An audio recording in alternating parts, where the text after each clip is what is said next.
आज की कथा प्रारंभ करने से पहले आप सभी को वट साउथी व्रत की ढेर सारी शुभकामनाएं।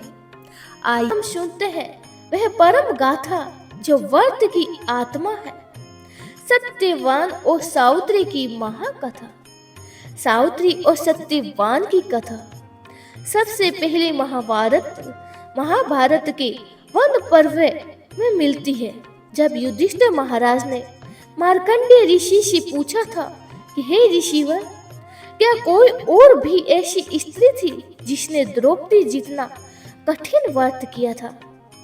तब मार्कंडेय ऋषि उन्हें विस्तार पूर्वक देवी सावित्री की कथा सुनाते हैं, जिसे एक समय महादेव जी ने देवी पार्वती को सुनाया था। कथा के अनुसार मध्य देश के राजा अशुभपति ने पत्नी सहित संतान के लिए सावित्री देवी का विधि पूर्वक व्रत और पूजन करके पुत्री होने का वर प्राप्त किया। सर्व गुण संपन्न देवी सावित्री ने पुत्री के रूप में अश्वपति के घर कन्या के रूप में जन्म लिया। कन्या के युवा होने पर अश्वपति ने अपने मंत्री के साथ सावित्री को अपना पति चुनने के लिए भेज दिया। मां सावित्री अपने मन के अनुकूल वर का चयन करके जब वापस लौटी तो उसी दिन देवर्षि नारद उसके यहाँ पधारे। नारद जी के पूछने पर सावित्री ने कहा, महाराज, धूमत सेन के पुत्र सत्यवान की कीर्ति सुनकर मैंने उन्हें पति रूप में वर्ण कर लिया है। नारद जी ने सत्यवान और सावित्री के ग्रहों की गणना करके अश्वपति को बधाई दी और सत्यवान के गुणों की भूरी भूरी प्रशंसा की। साथ ही ये भी बताया कि सावित्री के 12 वर्ष की आयु होने पर सत्यवान की मृत्यु हो जाएगी। नारद जी की बात सुनकर राजा अश्वपति का चेहरा मुरझा गया। उन्हें ये बात जानकर बड़ा ही दुख पहुंचा। तब उन्होंने अपनी पुत्री सावित्री से किसी अन्य को अपना पति चुनने की सलाह दी, किंतु सावित्री ने उत्तर दिया कि पिताजी, आर्य कन्या होने के नाते जब मैं सत्यवान का वरण कर चुकी हूँ तो अब वह चाहे अल्प आयु हो या दीर्घ आयु, मैं किसी अन्य को अपने हृदय में स्थान नहीं दे सकती। देवी सावित्री ने नारद जी से सत्यवान की मृत्यु का समय ज्ञात कर लिया। कुछ समय बाद सत्यवान और सावित्री का विवाह हो गया। अब सावित्री अपने सास, ससुर और पति के साथ जंगल में रहने लगी।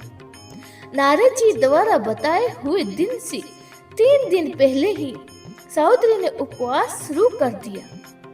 नारद जी द्वारा निश्चित तिथि को जब सत्यवान लकड़ी काटने के लिए वन को चले तो ससुर से आज्ञा लेकर सावित्री भी सत्यवान के साथ साथ चल पड़ी।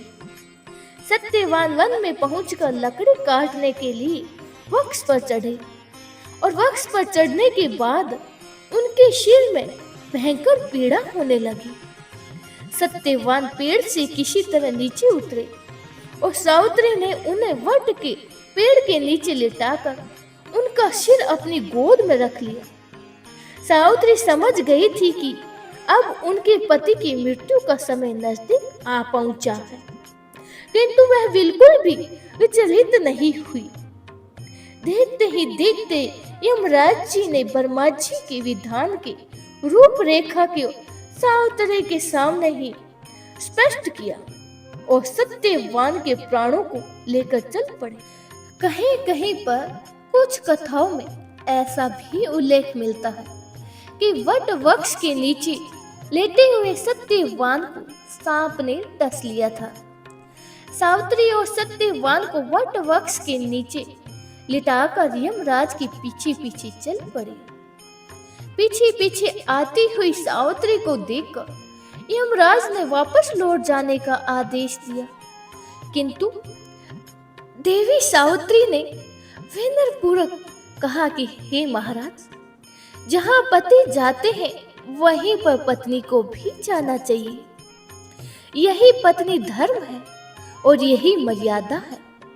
ऐसा कहकर सावित्री यमराज के पीछे पीछे चलने लगी।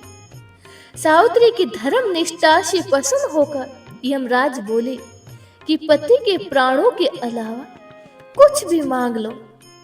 सावित्री ने यमराज से अपने सास ससुर के आंखों की ज्योति और दीर्घ आयु मांगी। यमराज तथास्तु कहकर आगे बढ़ गए।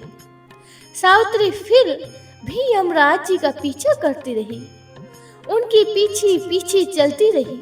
यमराज ने अपने पीछे आती सावित्री देवी से फिर वापस लौट जाने का आग्रह किया तो सावित्री बोली कि हे प्रभु, पति के बिना नारी के जीवन की कोई सार्थकता नहीं होती है।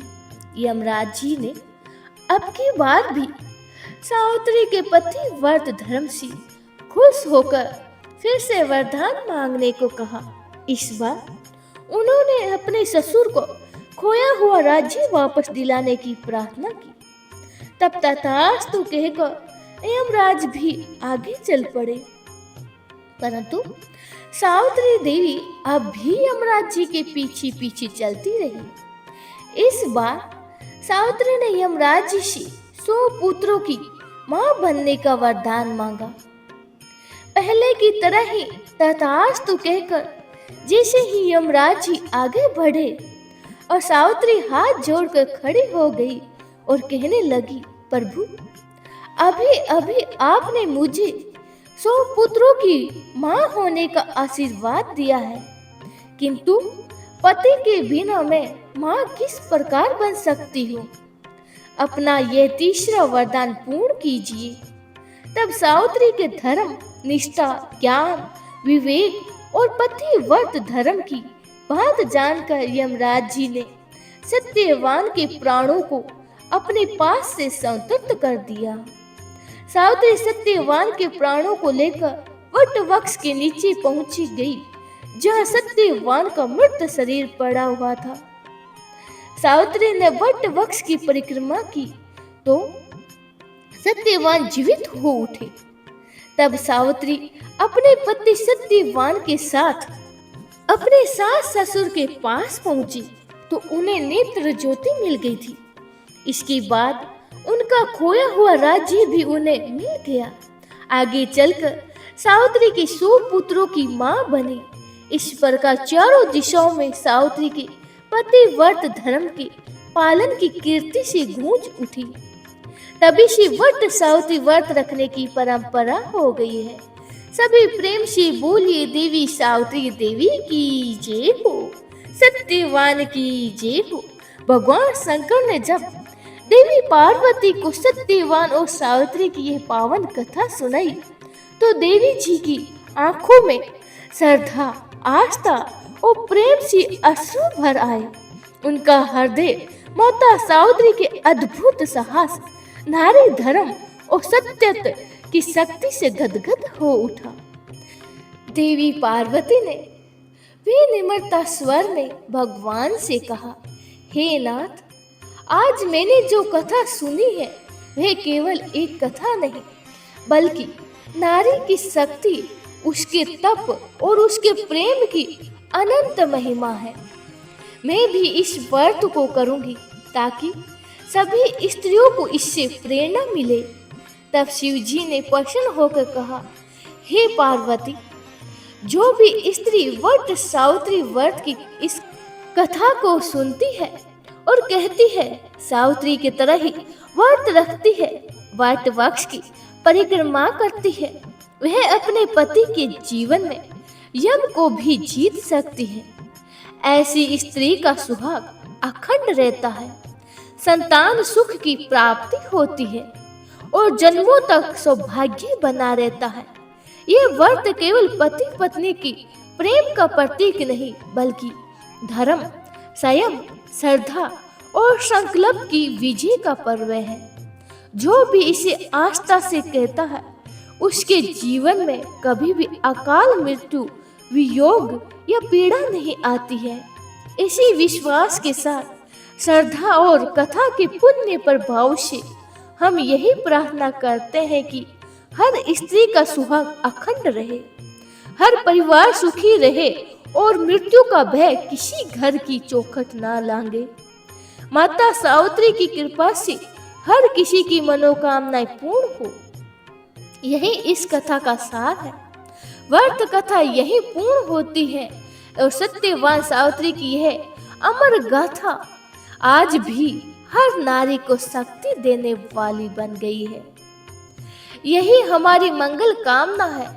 प्रेम से बोलिए सावित्री मैया की जय, सत्यवान सावित्री की जय हो।